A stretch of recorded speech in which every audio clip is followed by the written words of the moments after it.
These things shouldn't exist. What if everything we thought we knew about ancient civilizations was wrong? What if, deep in the Amazon rainforest, a place long considered untouched, wild, and uncivilized, lies a forgotten world built by hands that mastered geometry, astronomy, and perhaps even the secrets of the mind? Why are massive geometric structures appearing beneath the trees?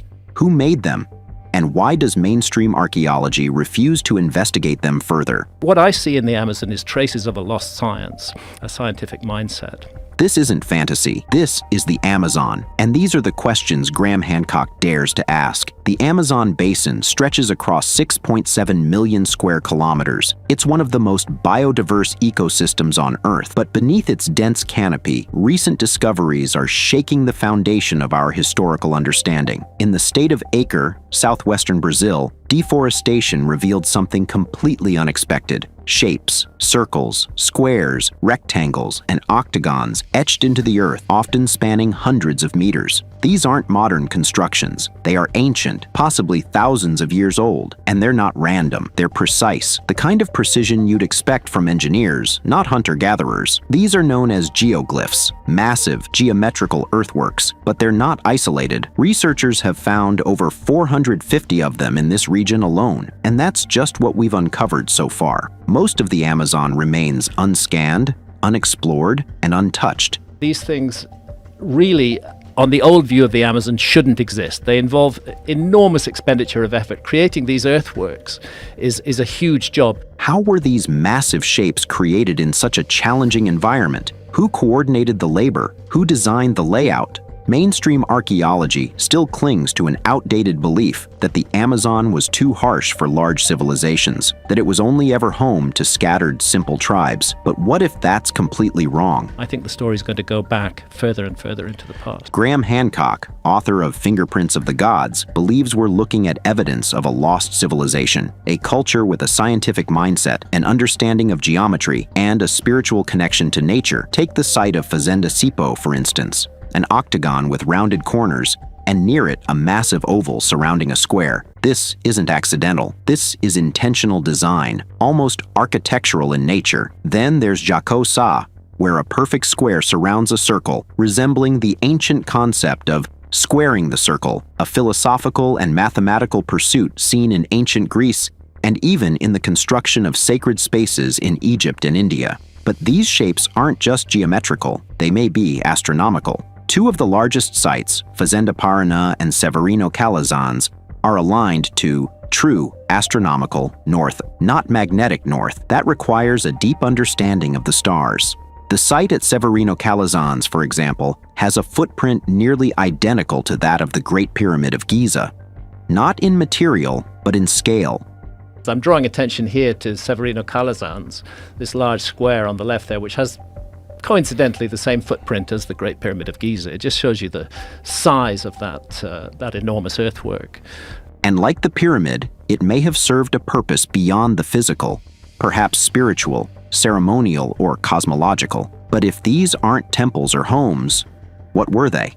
According to indigenous oral traditions, these geoglyphs were used for shamanic ceremonies. They say that they were for shamanic journeying, that the population would gather within them, that there would be certain areas that might be reserved for the shamans. For example, the square on the left, those two cut out areas, top left and right of that square, it suggested that shamans were in there and the rest of the population were in the other area, and they were undertaking visionary journeys, perhaps using ayahuasca. Of course, the Amazonian peoples are experts in the properties of indigenous plants. Large gatherings where people consumed ayahuasca, a powerful psychedelic brew, to enter altered states of consciousness. Elders from the Ashaninka and other tribes speak of these places with reverence. They say the people would gather in these giant enclosures. The shamans would occupy special sections, perhaps the cutouts or central zones, and guide the community through visions. The geometric shapes seen during ayahuasca ceremonies, spirals, fractals, repeating symmetrical patterns, closely resemble the layout of these ancient earthworks. Coincidence or intentional design? In altered states, the mind perceives beyond the material. Geometry becomes alive. Patterns become gateways. And in the Amazon, these patterns may have been encoded into the land itself. This is not just speculation. They also show the kind of entities that are seen in ayahuasca visions. They show the same sort of patterns, the same geometric patterns that are seen in ayahuasca. It literally an 8-kilometer Sistine Chapel in the Colombian Amazon. That's the other thing. I mentioned there's not a lot of rock in the Amazon. Where there is rock, they used it. There's rock paintings all over the Amazon where rock is available. In the Colombian Amazon, in a remote area called Serranía de la Lindosa, researchers uncovered something even more shocking: an 8-kilometer-long rock wall covered in paintings over 12,000 years old. These aren't just animals. They depict extinct megafauna, giant sloths, mastodons, Ice Age species. And more curiously, they show abstract shapes and humanoid forms that bear a striking resemblance to the entities and patterns people report seeing during ayahuasca journeys.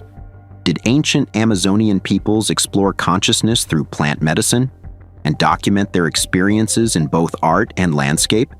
And if so, what knowledge were they trying to pass on? At Göbekli Tepe in modern-day Turkey, dated to 11,600 years ago, megalithic stone circles show signs of astronomical alignment and sophisticated carvings. In Chauvet Cave, France, 36,000-year-old paintings include possible constellations. Even the famous Lascaux caves depict bulls with 6 dots above their shoulders, which some researchers believe represent the Pleiades star cluster in Taurus. Mainstream archaeologists reject these ideas. They insist that astronomy was discovered by the Greeks or Mesopotamians just a few thousand years ago. The discovery of the constellations of the zodiac is given to the Greeks or perhaps to the Mesopotamians before the Greeks. It's not thought that any human culture could have noticed the constellations of the zodiac before that, and that's really absurd because the constellations of the zodiac are on the path of the sun. The sun rises against the background of a different constellation every month. And how would the ancients have missed that, especially since the skies were an ever-present phenomenon to them in a way that they are not to us. Right. We're cut off from the skies by light pollution, but the ancients were not. But how could the ancients have missed it? The sun rises in a different constellation every month. The night sky is a giant celestial clock. To ancient people, without modern light pollution, the stars were like scripture. Graham Hancock argues that this global ancient awareness points to a pre-cataclysmic civilization, one wiped out perhaps during the Younger Dryas period, around 12,800 years ago, by a global disaster. The survivors? They may have passed on fragments of their knowledge, through myth, through ritual, through geometry in the jungle. And now, thanks to LiDAR, a technology that scans beneath forest canopy using lasers, we're finally seeing what's been hidden for millennia. The question is, are we ready to accept it? Why does mainstream academia resist these ideas? Why is there such pushback against the possibility that ancient civilizations were far more advanced than we ever imagined? Is it because the implications are too big? Because it would mean rewriting history, rethinking progress, reconsidering who we are and where we come from?